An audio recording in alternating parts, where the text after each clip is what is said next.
Welcome, welcome, welcome everyone to Live from NCCE, a very special Live from NCCE because we have a very special guest tonight and we have Stephen Reid. So excited. He's the Senior Customer Engagement PM at Microsoft. Stephen and I met, oh my gosh, Stephen, back in 2016. I actually have a picture here of you presenting at E2 to the MIE experts with your vest. And my best memory is that you were like the Pied Piper and everyone was following you around. We went to a few bars and we had some good times, but you just had such an enthusiasm and love for Minecraft that it just was infectious. And now it's like taken over the nation. So Stephen, tell us all, welcome, but why Minecraft?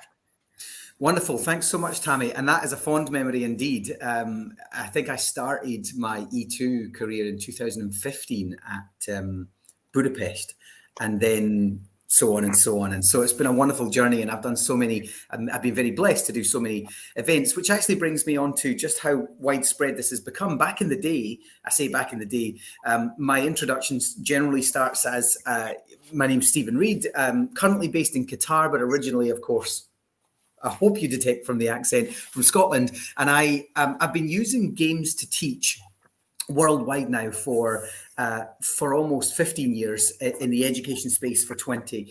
And significantly, games is, as in for learning, is one of my real principal passions. And as a result, I've used over 140 off-the-shelf games that students would instantly recognize. If you say, have you heard of Little Big Planet? Yeah, that was on the PlayStation. It was amazing. Have you heard of this? Have you heard of that? And I've used 140 of those games in over 70 countries. I've literally taught in schools that are, some of the most prestigious and expensive to attend, to quite literally under a tree in South Africa. And so I've had this, I've been very blessed to have this vast experience of a multiple experience of the way children learn and how they learn, and specifically through learning through that technology. And one of the ways that I've always found that reaching children most effectively has been through either play-based learning, which you think, I know when I say something like that, you think, well, of course. But actually, it's amazing how the world isn't doing that. We move very quickly away from play-based learning systems at a young age. And so digital game-based learning has always been a real passion of mine, because that's where it genuinely works. And as you said, Tammy, we're now at a point, I started using Minecraft 11 years ago, was talking about it and to teachers in 2016, and now we are inundated. Hence I work literally with Microsoft now as their customer engagement PM, specializing in Minecraft. We now have so many people around the world saying, I want to use Minecraft, I want to use games, I want to do play-based learning, I want to do games-based learning, I want to do esports, etc. And so here I am, and I'm just really happy that we're at that stage now. So thank you to all your listeners for tuning in and having an interest. So without further ado, I just want to swap out to Minecraft and just start to show you what that looks like. Let me just get my screen ready. There we are. You can all see that, right? Yep. Okay. So we're talking specifically about Minecraft Education Edition here. And for those of you on the call who aren't familiar, and you can find out more at education.minecraft.net, Education Edition is designed specifically for the classroom. And so while it's the game that all of your children will already know, they'll say, yeah, I know Minecraft. Minecraft does this. Minecraft has this feature. Minecraft allows me to X, Y, or Z. Minecraft Education Edition allows for all of that, but it also has built-in extra features that are designed for the classroom, things that allow you to assess, things that allow you to monitor, things that allow you to prompt for reflection and discussion, and things that allow you to write. Immersive Reader is already built in there, and so on and so on. And then inside the game, it also comes with a library of resources. So when we click on View Library here, you'll see that there are Hang on, I just need to hide that little button. Subject kits, which I'll go into more in a second. Monthly build challenges. So if you're wondering where to start, you can start with one of those with your students. We've got starter worlds where you can just go into either starter towns that are generic, or you can even just say, hey, I'm doing a project on the ocean, particularly warm ocean biomes, and we're going to be looking at coral reefs and the destruction of coral reefs around the world. Then you literally start with a coral reef world and it will give you one. Do you want to do deforestation or sustainable forestry? There's forest worlds you can start with, and so on. And then obviously there's the tutorials on how to play. But if we click on subject kits, you'll find that inside there we've got science lessons, maths lessons, history and culture lessons. If I click on history and culture, as we dip inside there, you'll see that we've got ancient Ireland. Oops, hang on, I just want to move that to there. We've got ancient Ireland. We've got the Chinese ancient capital. We've got Florence, made by Marco Vigilini in Italy, and Minecraft mentor and MIE expert. You can even create your own museum. World War I, one of the ones I'm going to start with showing you this morning is Pompeii. There's so many things. We've even got, if you're living in Washington at all, there's the Washington State History Museum there for you to explore, all in glorious one-to-one scale. And so there's so many things just inside there, but we can also go down to our esports, where inside there you'll find we've got 3 separate types of esports that you can do with your students. We've got make and model, code to create, and creative clash. And so, and I'll talk a bit more about those later. And so if you're just starting out thinking, I wouldn't know where to begin inside the game. There's literally a library for you to start with. And we also have this new and featured button. So if you were ever wondering about what's topical, what's new, what can you load up in your classroom today that students would be aware of, there's also a button in there that lets you go straight into the things that we've just released. So for example, just this week we released the Nobel Peace Center, a partnership for Active Citizen, where students can then learn about citizenship around the world. And we've also got Cyber Safe, which is all about cyber safety for children, and inside Minecraft they learn about the importance of being safe online and looking after their own data and their own safety, etc. Lessons in Good Trouble, we released that just a short while ago, which is all about meeting the heroes of civil rights movements around the world, from the women's suffragette movements in London right through to the Black Lives Matter movements today. So you might want to explore that as well. And as each new world comes out, we pop it in there. So without further ado, I want to just show you some worlds themselves. I want to start with something like ancient Egypt. We'll just drop into what's called our toy box series. Now, the purpose of showing you this is really about the why Minecraft. I could show you the basics. I could show you how to jump and run around and build for yourself. But actually, what that doesn't do is create that vision for what's possible in your classroom. That will come, and there are partners like NCCE who can make that happen for you. But right now, I want to show you, of all the worlds, what some of the most amazing experiences for your students are. Certainly the most prolific ones around the world, one of which is our Toy Box series. And so in this case, you'll see that this is part of our digital pedagogical practice of helping teachers to focus their students onto the learning task. And there are studies that are now showing that in a digital game-based learning environment, up to 94% of a student's attention can be focused or is focused on the learning task itself, which I think for educators watching is a remarkable statistic, considering the attention span of some of our children today. And so what we've done is, as a digital pedagogy, we've just stripped the world of everything else. There is nothing else here in this vast sky except a toy box that's floating, and it looks as if the box has opened and a diorama, if you like, of Egypt has unfolded. And again, if you're looking at stuff like this and thinking, how do they make that? Can I make one? And actually, we have a whole bunch of teachers at the moment working on. I gave them homework after a live stream that I did, and a whole bunch of teachers around the world working on making their own toy box. And I often say this little mantra: it is literally built one block at a time. And if we chip out of here, you'll see exactly what that looks like. We just took a chip out of it, but we built it up in the first place, and so on. And so we can now see one block at a time. What happens when we peel these things back? And then when we jump into here, you'll see that we have this wonderful set of lessons. In this case, we have Queen Nefertiti, a non-player character who can introduce dialogue of some kind to the game. And so this dialogue can deliver all sorts of things. It can deliver questions, challenges, reflection points. It can also give instruction for your kids. And then down the bottom, we have a series of links. And all these links do in this case, the links can do many things, but all they do in this case is take us to the right lessons. So you'll see there are 5 lessons in here. Today, I want to go and explore archaeology. And then on clicking that button, you'll see that I'm still in the toy box. So you'll be amazed what can be fitted in here. There's 5 lessons in this toy box. And I meet Howard Carter, 1922. He led the team who discovered the intact tomb of King Tutankhamun. And now we want our students to be able to do that. And if I just click this button, you'll see that you see an immersive reader. Can I just check that? Yep, you are. Okay, I was wondering what that shared. But immersive reader loads in, or in this case doesn't. Let's try that again.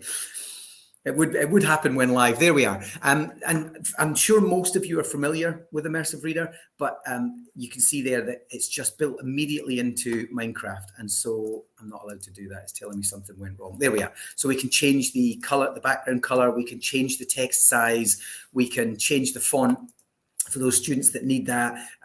Highlight the syllables. We can highlight only the verbs, for example, and then we can also change it into, and because I'm in Qatar, I'm going to change it to Arabic, and we're going to change the whole document, and then pop, there we are. So, and then it can be read back to us as well. And so Immersive Reader automatically exists within Minecraft anywhere that you find text. So it makes all of the lessons accessible to all of the students anywhere in the world, including those with reading struggles.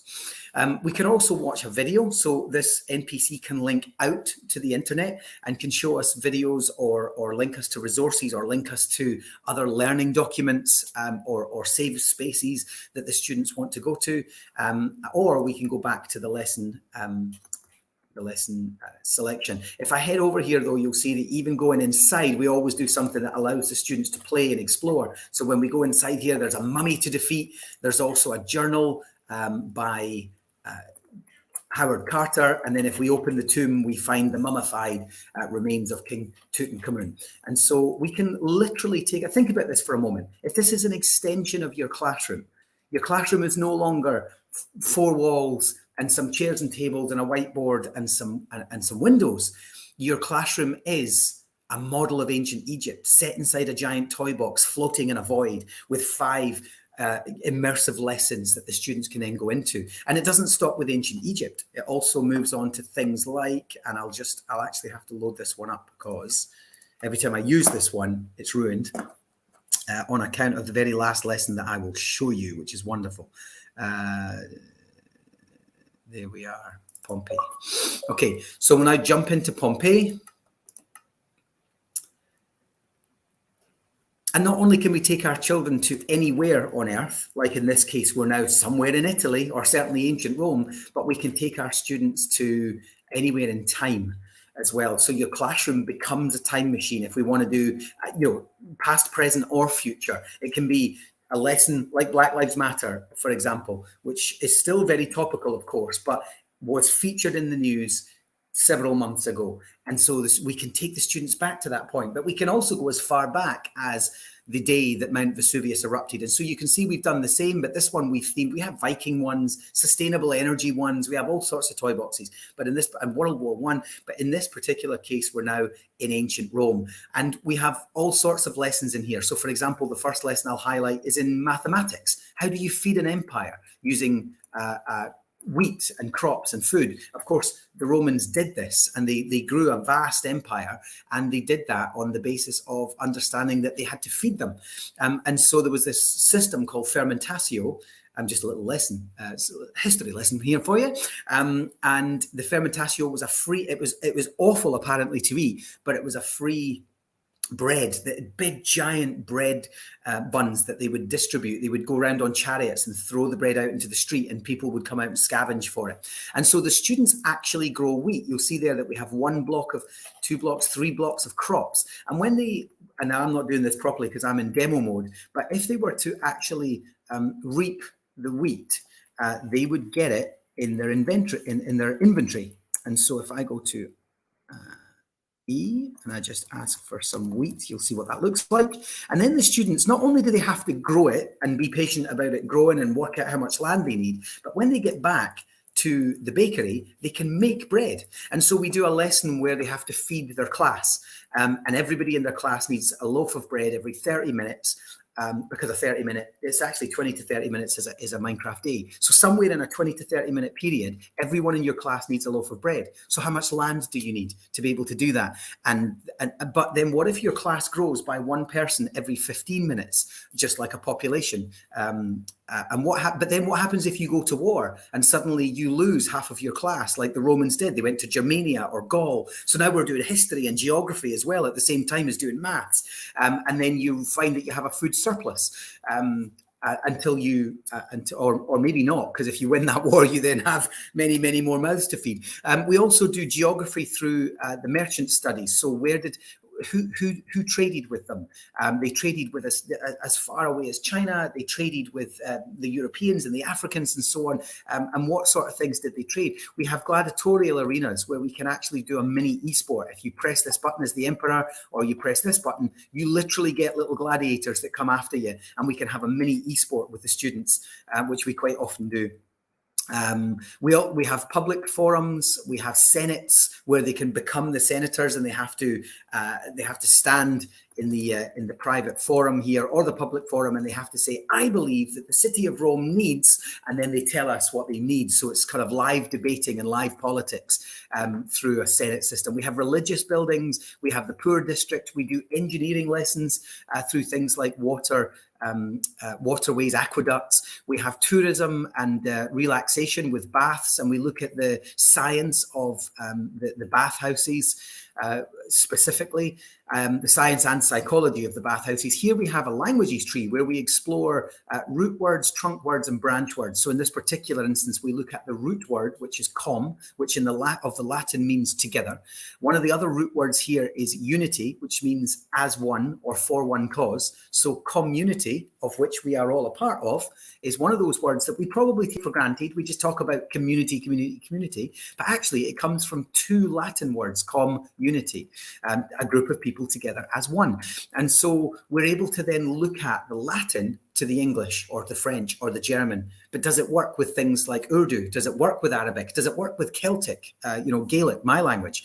And so then the students are able to go on journeys of discovery of where language comes from, not just the fact that they're learning French this month or this term. But we've also been ignoring the volcano in the room, Mount Vesuvius.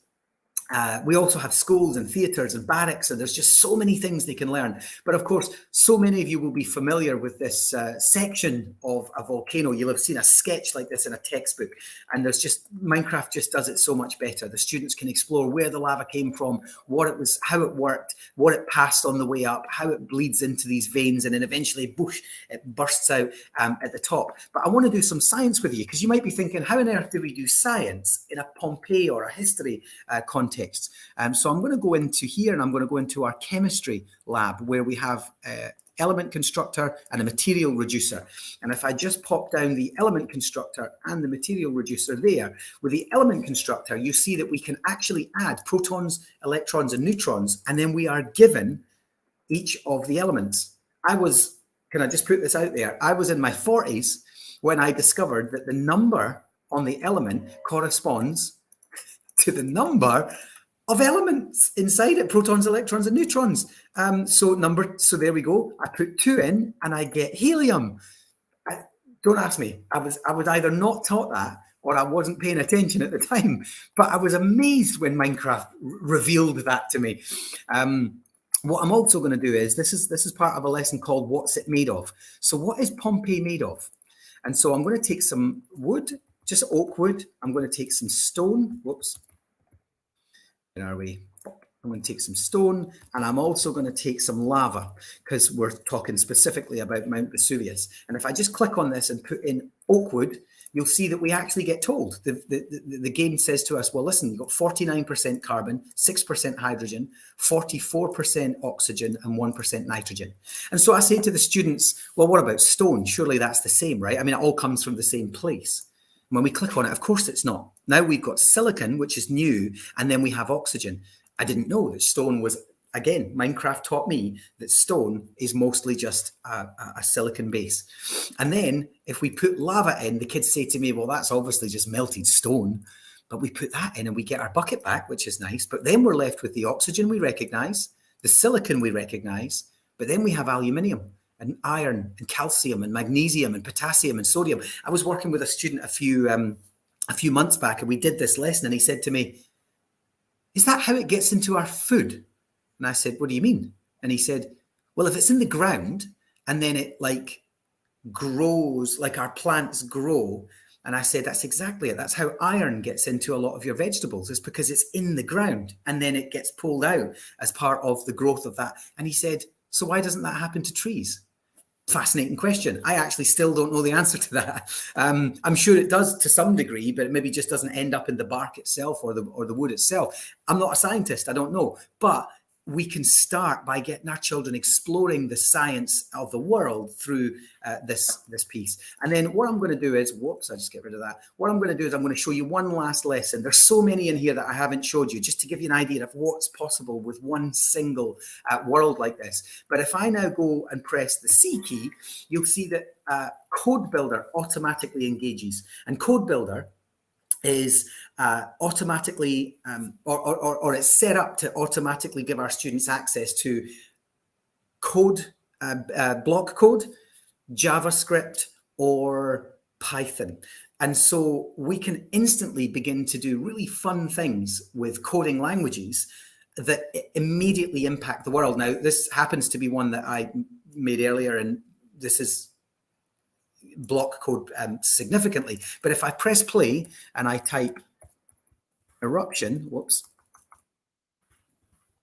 press enter, you'll see that the first thing that happens is ash starts to fall. I mean, it's not ash, it's just blocks that have gravity attached to them. Concrete powder, actually. But to the kids, it's ash. They're like, oh, ash is falling from the sky. And I say, right, because it wasn't the lava that killed the people of Pompeii. It was the gases, the noxious gases, and the heat and the hot ash, and they were suffocated. That's why some of them didn't even make it out of bed, because they just stopped breathing.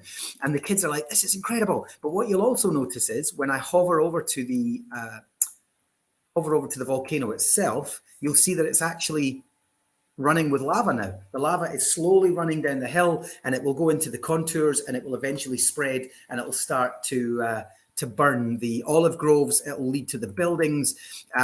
We start to get messages about the temperature. There we are, 80 degrees Fahrenheit, an average day in Pompeii. Little did they know that it was actually the start, of course, of this. And you can see the destruction already. There's ash all over the city. And one of the games that we play at this point is a game called Evacuate Pompeii, where you then realize that this is happening and you have to get the animals. We make it animals just so that we don't have a truly tragic human element.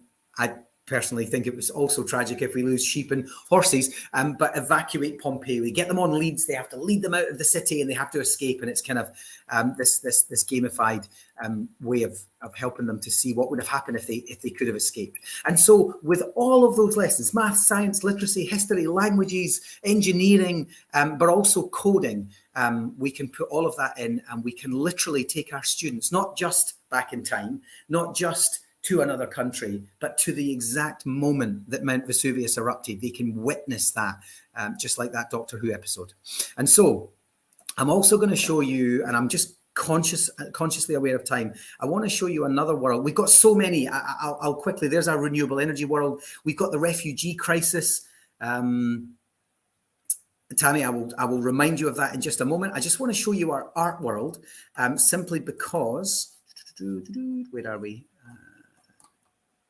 It's just, this gives you an idea of the real what's possible, the wow factor. And this was actually a challenge by a teacher who said, I get it. I see the maths, I see the science, I see the history, I get it. but I'm an art teacher, and actually I'm a secondary school art teacher. I teach art history, significantly the difference between things like expressionism and impressionism. I teach children who Claude Monet was, or P.A. Mondrian. I just don't see it. And so what we did was we created an art gallery that the students can go into. And this is all of this is art. It's immersing them in art, because when they come out, they have 3 galleries they can go to: Michelangelo and the Masters, Claude Monet, or P.A. Mondrian. And if we head into number 1, you can see that we actually have the Mona Lisa on the wall, or other such paintings. This one doesn't have a label because it's part of a research project. How would you describe that painting to a search engine to then get the result that gives you the right answer? We have the Last Supper, etc. And there's a whole bunch of prompt questions in the middle that they're asked about. There's a dozen or so lessons in there. But when we head through to what we call the Phygital Room, we're now transported. Our scale has changed. We're now the size of a small insect inside a 1 to 17,000 scale replica of the Sistine Chapel. And these are no longer pictures.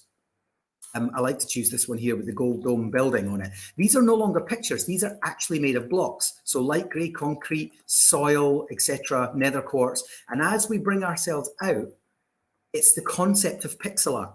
And then what we do is, and you can see there, it's the actual fresco that is on the wall in the Sistine Chapel. And what we do is we now work. The physical activity is to work with Michelangelo and some real graph paper in real life to paint the ceiling, design a fresco for the ceiling. And if everyone in the class does that, eventually you paint the Sistine Chapel ceiling just like Michelangelo did. And you can meet him and you can chat with him, and he actually prompts some of the lessons. If we head through to number 3, here we meet P.A. Mondrian, who painted wonderful paintings just like this. And if we head through to his room after doing all of his lessons, we actually now we go from 1-to-1 scale, or 1 to insect scale, into an actual paint stroke. So now we're inside a P.A. Mondrian, and we give the students real paint, and then we say to them, take that paint, take that canvas, choose your P.A. Mondrian on screen, and then paint that P.A. Mondrian. So now we're taking really visual and difficult concepts, abstract concepts, and we're making them concrete by using this digital and physical mix. I'm also going to head into the last room and think about the scale that we've been playing around with up till now. We're going to head into Claude Monet's room. And Claude Monet was a French impressionist who did wonderful, beautiful paintings like this. But when we head to his room, it turns out this whole time we were just a fly in a model museum on the floor of Claude Monet's original one-room studio in Paris with his giant paintings. We're just a fly. We're just a fruit fly or something. And we can see his original paintings. We can see paintings that don't belong to him. And then this is like a, who is it, or who was he? And so we've got yellow tulips. We've got unfinished cups of coffee, wedding rings, unopened letters, opened letters. We have Persian rug. We have a working class cat hanging in the corner, and so on and so on. And the Sistine Chapel is in the cupboard. The P.A. Mondrian is in the wardrobe, and there's a class set of easels for the students to make their own paintings in giant scale.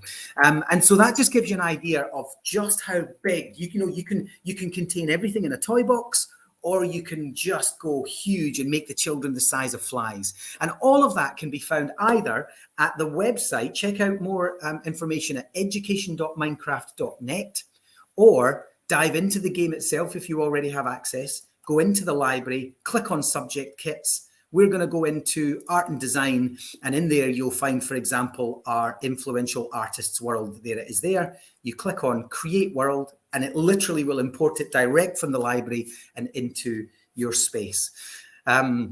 I've got so many other worlds I want to show you. I know there's 2 minutes left on the clock, but I'm going to use that just to tell you how you can reach me again. But if I just go into my worlds for 10 seconds, you'll see we've got the Good Trouble world. We've got Carnation Lily Rose, which allows you to go inside paintings. There's the Plant for Life project we just completed, where students built trees in Minecraft and understood how those trees worked. And then for every tree that they built, a major world charity said they would plant a tree in Ethiopia, and we just planted 100,000th tree. So Minecraft can have quite literally a global impact. We've got League of Literacy, which is launching at BET in London. We've got, I think I mentioned it earlier, the refugee crisis. We've got African Health with we.org. We've got Worlds dedicated just to mathematics, the Vikings toy box. We've got Gulliver's Travels, where the students can go in and literally play through the Gulliver's Travels narrative. We've got Alice in Wonderland. We've even got pumpkin carving worlds. We've got the whole of the New York City subways map on a massive scale, so the students can then do geography projects around New York. You name it, we've got it. There are literally hundreds and hundreds and hundreds and hundreds and hundreds of worlds to do wonderful, wonderful things in.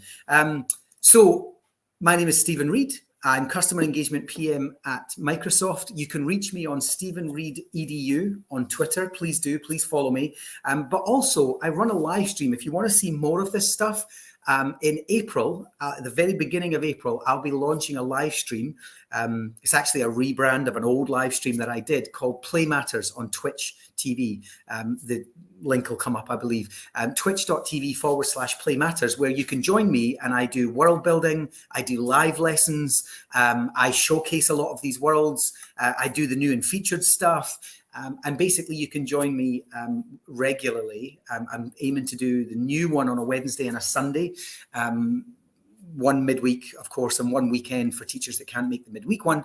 And we'll be going live in April. So thank you very much for your time. Thanks to NCCE for giving us this space. And if there's anything else you want to know, please reach out. Are there any questions, Tammy? Just our mouths are open. I mean, I was watching people going, oh my God, that's beautiful. It's realistic. And I'm just sitting here. I can't even talk. It's like you took our breath away. It's fantastic. And your enthusiasm and joy just makes us feel like we can do it too. The only question that we have, when is Minecraft going to get an undo button? Yeah, so that they've been asking that for 11 years, and it's the answer is you are the undo button. Yep. Yeah. Stephen, it was such a pleasure. Thank you so much for getting up early. We super appreciate it. We didn't even get to esports. Maybe we can have you come back sometime and talk. Let's do a separate esports one because it's a whole other world. Yeah. Yeah. Oh, my students love it. So thank you so much for your time and for your generosity and enthusiasm. Everyone, thank you for your time coming here a little bit later, but we appreciate you. We'll be back in a month talking about the NCCE conference, which is coming up very, very soon. Thank you again, Stephen. Thank you, everyone, for being here. This was live from NCCE. Good night and good morning, everyone. Bye, everyone.